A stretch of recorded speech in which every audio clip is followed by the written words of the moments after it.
The world can feel very bleak right now, but if you want to get off your phone more or go more analog or to start a physical media collection, as somebody who's been doing this for many years, there has been a major trend of people wanting to go more analog or starting physical media collections as of late. It's definitely always been a major point of conversation online. People have been wanting to get off social media basically ever since it existed. I've been collecting physical media for many, many years. I have always had hobbies that require zero screens, but I've also always loved gaming and movies and YouTube. Through this trend, a lot of people have been trying to sell people things, and I want to let you know I am not doing that. I'm not trying to sell you anything. You should not have to buy anything. To start a journey of getting off your phone more, use what you already have. And if you want to start a collection, there's no rush. A cool, interesting collection is going to take you years. You have to build it, probably throughout your entire life, and that's where the fun is. It's about the slow hunt. It's about missing out on something, finding a good find on Facebook Marketplace, but somebody else beating you to it, thinking about the thing that you could have had, but now you can't, and then finding it months or years later and getting to have it for yourself. That slow hunt will always feel better than any form of instant gratification. It will always feel better than any swipe or scroll or like or fun video that you find that brings a little bit of dopamine to your brain. And all that to say, I just really urge you not to go out and spend a bunch of your money today. If you are starting a collection or if you are starting a journey of being off your phone a little more, being a little more present, using actual physical items rather than digital ones, owning the things that you own, if that's a journey you want to go on, you should do it slowly. And as somebody who's been doing this 4 years, I don't really have that big of a collection, especially as somebody who didn't have a lot of money growing up. A lot of my cool stuff today has been bought or gifted to me in my adult years. So don't compare yourself to anyone online. Your collection is your own. Everybody has different financial situations, and I will reiterate, a cool, interesting collection takes years to build. Any of these people that you see that are just like snapping their fingers because they're rich and they can just afford to get everything that they want, I don't think that's cool. It's also not authentic, which I guess is the biggest part that makes it uncool. It's not real. It's just a trend for them. It's just another fad, and tomorrow it'll be something else. And like I said, everyone's trying to sell you something. Everything is an ad nowadays, and that's half the reason that I personally want to get off social media. Everything is an ad. I even made a TikTok recently about the 3DS. I'm always looking for more content creators, especially on TikTok, that make the type of content that I want to watch. So I'm always really excited whenever someone talks about the 3DS, and immediately it felt like an ad. They were like, I got this 3DS fully modded, all of these games on it from this website. I've said this a million times. The 3DS was so ridiculously easy to mod. I'm not tech savvy. I don't understand anything about tech. It was literally the fastest, easiest thing in the world. It is like impossible to brick this thing. I think a lot of these companies are upcharging you for a very small amount of convenience. And then seeing the creator kind of talk about it the way they did, the way they immediately named dropped, there was something about it that didn't feel authentic. This is happening a lot. People are not disclosing when something is an ad or when something was sent to them. And I actually know that this is happening a lot because I was reached out by a company to do a few ads for them for TikTok. They sent me over how they wanted me to like format these videos and what they wanted me to say and stuff. And inside of the documents that they sent me, it specifically said multiple times, do not say it's an ad. Do not tag it as an ad. Do not like say it's an ad in the TikTok. Do not make any mention of it being an ad, which is illegal, by the way. But that's what these companies are doing, and a lot of these smaller influencers don't know it's illegal or don't care because they're making a little bit of money and they think other people are doing it, so I'm not going to get in trouble. And to be honest, they probably won't get in trouble, but it's the principle of the matter. Even if it wasn't illegal, it is still wrong. It's also incredibly fake, and there's nothing I hate more than that. Sometimes I even see people online just like highly praising a company or a certain thing, and it's easy enough to suspect that they're only doing that in hopes of getting PR from that company or getting sponsored by that company or a different company that maybe is similar. It can be really hard finding authentic creators online who have even a little bit of morals. Even if something isn't an ad, I hate when it feels like an ad. And then the amount of things that are just plain old ads, it can be ridiculous scrolling. Like, what's even the point? And when things aren't an ad, it is fake. Whether that means that the person in the video is just putting on a persona or it's fully AI. There are so many AI chatbots, AI videos. It's all junk. So many videos are just pure junk. And it's probably also an ad. I don't even want to look at comments anymore. They used to be my favorite part of a video. I love watching a video and I love talking about it. Just getting to talk about things with people online, that's the fun of it all. But now comments are all AI chatbots, all just saying the same thing. Half the time they're rage baiting. I want to know what people think. I don't want to know what a machine thinks people will interact with. It just feels like nothing is real, so why does any of it matter? But that's where going analog or collecting physical media can really ground us, and it can bring us back to reality, to the physical world. I don't have an extremely large gaming collection as far as physical media goes. I actually have some more Xbox games over there, but the point isn't to show you each individual disc I have. The point is honestly to show you that I don't have a lot, and you don't need to have a lot. But I've been collecting these Switch games over several years now, and I do have some games digitally as well. I like to have a variety, but I will say having physical media is more beneficial than just like a paperweight and like a pretty thing to look at. I think it helps us not to constantly have that like monkey instant gratification brain where you just open up your Switch, you click on a game and it opens and you play it, and it's all in the span of like 5 seconds. There's very little intention behind it. It's just the fastest way to get your brain firing, which can be really beneficial, especially if you have limited time or you have to game room from room because of other responsibilities. So for some people, that convenience is the only thing that's going to get them to be able to enjoy their hobbies. But I do think that having the intention of choosing a game, opening it up,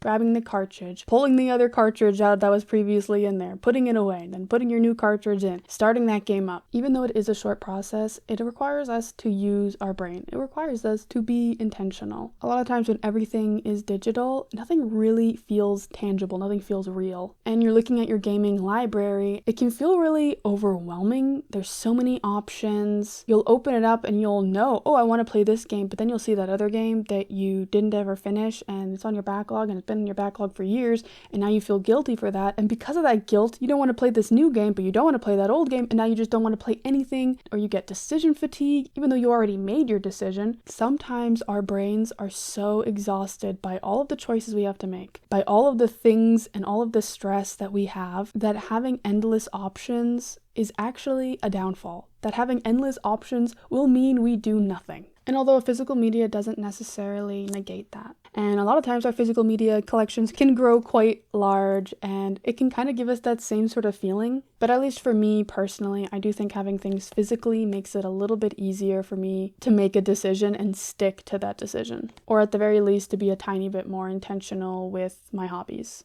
I should really look up a synonym for intentional because I'm realizing I'm saying that a lot in this video. I also think seeing things really helps our brain to remember that they exist, and it makes it easier to associate fun memories with that thing. So every time I look at Tamagotchi Life, I remember all of the fun times I had on Tamagotchi Life. It makes me want to play it. But when I look at my Switch, it's very broad and very vague. I remember every single game I've ever played on it, which is a few. It doesn't really make me want to play anything in particular. In fact, it can feel a little more overwhelming. I do think having a mixture of both physical and digital can be both convenient and make us game more in the long run. But for me personally, collecting physical things does make me enjoy the hobby more for a ton of different reasons, especially if you're collecting retro physical media, because you can't just go to a store and get the thing that you want, right? You can't just look up on Amazon whatever game or movie you want and then buy it and it'll be there the next day. You will have to slowly find these things. A lot of these things are also quite expensive, so you will also have to slowly save for these things, which I do urge you, please, please, please only buy what you can afford. Do not go into debt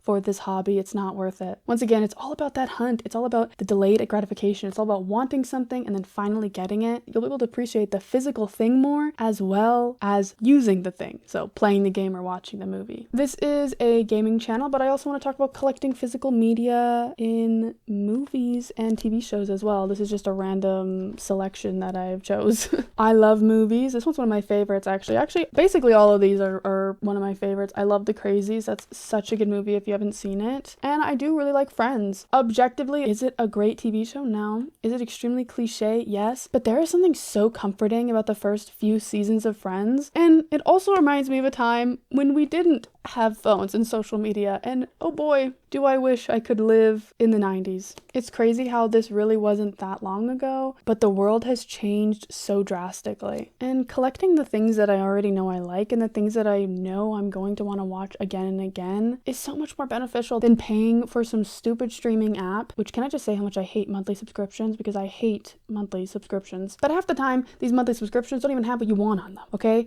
Or they take it away from you. No one can take this away from me, okay? Unless someone lights my house on fire. Please, nobody do that. With my DVD collection, I generally try not to collect things that I haven't already seen unless I know I'm going to like it or it's a good deal. So I do have some discs that I've never seen before, but only a finite few. So it means that whenever I want to watch a movie, if I don't already know immediately what movie I want to watch, I just look at my shelf and I just pick one. It results in me watching and enjoying so many more movies than back when I would just look on Netflix and scroll for hours, and then probably end up just watching YouTube anyways. I also do collect CDs and vinyls, but I don't have that many. I really want to get a proper CD player so I can start burning CDs and growing a collection of CDs. I would especially love to have a CD player in my kitchen. Normally when I cook, I just watch YouTube, but I think forcing myself to just listen to music would be better for my brain. I also want to talk a little bit about art, another wonderful hobby to have, and you do not have to be good at art to have fun with it. Actually, sometimes the most fun I have is when I do stuff like this that really requires zero skills. This is literally just acrylic paint pens, and you'll see the lines are very wobbly. It's not perfect, but the point isn't to be perfect. The point was that I had fun while doing it. I got my hands moving, got my brain thinking. A lot of the times when I'm watching a TV show, I find myself scrolling. This is a bad habit that I have. This allows me to do something that feels mindless. I'm not really having to focus. I'm not really having to put a lot of effort. I'm not hoping for a good outcome. I'm just using my hands to do something rather than scrolling. Another one of my favorite parts about drawing while watching something is when flipping through my sketchbook, I'll always remember what I was watching when I drew the thing. So for example, I drew this while watching The Hills Have Eyes. I remember I drew this while watching an F1 race. This one, I was watching YouTube while drawing it, but I specifically started this whole spread, which is one of my favorites in my sketchbook, because I had watched Fast and Furious, and I thought that the cover looked really cool, the way that the lighting was on Dominic Toretto's face. By the way, this doesn't actually look like him. This was very, very quick. But once again, nothing has to look super good. You don't have to be perfect. You can just have fun trying to replicate how light bounces off of somebody's face, and it can turn into something really cool. I really love my sketchbook. I have a lot of fun stickers from some different artists, and these ones are actually my stickers. I actually have a sticker shop, if you didn't know. I have a few different artistic hobbies. A lot of them are things that I only pick up once every like 3 years though, like crocheting, sculpting, watercolor, collage, scrapbooking, basically anything and everything. I'll try it. But I do urge you, even if you think that you're bad at art, to try and put something on a page, even if it's just like spirals or a bunch of stars. If you are struggling to put your phone down and watch a movie, having something to do with your hands will make you feel a lot less restless. I already made an entire video about why you do not need a dumb phone, you need a 3DS, but I want to say that handheld gaming can really change the game if you want to get off your phone more. And the biggest reason why I recommend a true handheld, something that can fit in your pocket, is because it is just as portable as a phone is, right? You can take this to the grocery store. You could carry this around your house if you wanted, and anytime you wanted to scroll, pull out the 3DS or your handheld of choice. Gaming will always be better for your brain than scrolling. I highly, highly recommend trying to replace a bad habit rather than just stopping a bad habit. If you want to stop scrolling, replace it with something that actually brings you joy. Replace it with something that can be more manageable to control. Replace it with something that doesn't give you as much instant gratification. Replace it with a handheld. You can go watch the full video if you want more of my thoughts on that. Next, I highly recommend that you find community around you.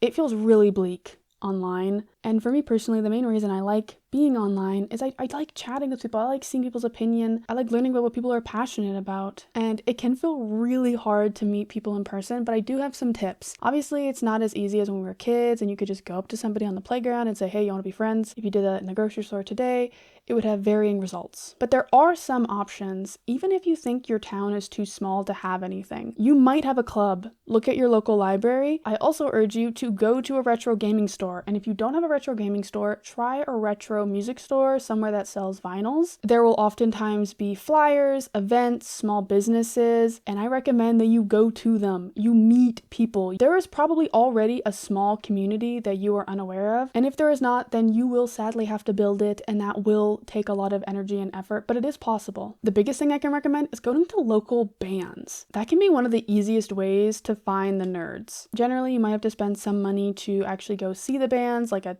$10 ticket fee, but it is worth it, and people will notice you a lot faster than you think. Even if you're too shy to maybe say hello first, if you just rotate these circles, eventually people are going to notice. It's work, it's not at the snap of your fingers, and you will have to be uncomfortable, but sadly, those are kind of all the things you need to do in order to improve your life. Like, those are all life skills that you need to practice. And it can be really hard when you're working, you have kids, or you're struggling with your mental health. But if you want community, those are some tips I can give you to try and find some locally. Obviously, you could bean soup me and say that your town is only a population of 10 and you have to marry your cousin. And if that's the case, my heart goes out to you. But it is possible for a lot more people than people think. That's not my best grammar. And don't give up hope. There are so many creative people who want to make good art. People who want to put in the effort. Capitalism sells us instant gratification, but it is by taking our time, slowly sculpting out our visions that will make us feel alive. Sharing our art and our thoughts is how we stay connected, and the internet isn't ruined yet. And even if one day it is, there will always be people creating and people who want to see art. So if you're an artist, I urge you to create something today. And if you love experiencing and seeing art, then I urge you to do that. Play your video games, watch your movies, and spread your excitement for the future. There are a lot of cool things coming up in gaming. Even if it feels like at any second the whole world is gonna burn and the gaming community is gonna crumble, at least we have plenty of old tech and our backlogs to keep us entertained. I'm Moth. Those are my thoughts today. Thank you guys so much for watching, and I hope that you will subscribe to see more from me. Goodbye.